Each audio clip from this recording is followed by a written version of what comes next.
дайым колубузду самда таза жуушубуз керек. Бир жаман нерсебиздерди жегенде колубуз кетсек жана организмибизге микробдор кирет. Ден соолугубуз болсо биз сергек жашоодо жашайбыз, дайыма көңүлүбүз жайдары болот, иште жөндөмдүүлүгүбүз күчөйт. I started to pay more attention for my health and in general health in my family. For children, it's really important to talk about health, and we try to explain them with simple words. Таза колдор дегенде балдар аябай жана сүрөттөрү менен көргөндө демек биз колубузду таза жуушубуз керек экен, демек оорунун баары ушул менен башталат экен деген мен өзүмдүн практикамда дайыма эле кездешет. Ата эне эң биринчи ден соолукта маалымат, ата эне жакшы маалыматта болуш керек. Үйдө тамак ичип атканда сөзсүз түрдө ден соолукка пайдалуу нерсени баса белгилеп айтабыз. Бул пайдалуулун сөзсүз кошуп билишибиз керек экенди. Мектепте спорт иш-чаралары, оюн зоокторго катышабыз.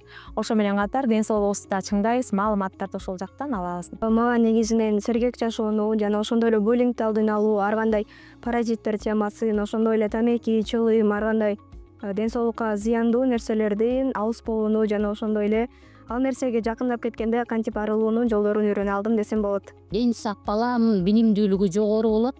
Жана ушул билими жогору баланын ушул мамлекетибизге, мекенибизге чоң таасир этет деп ойлойм.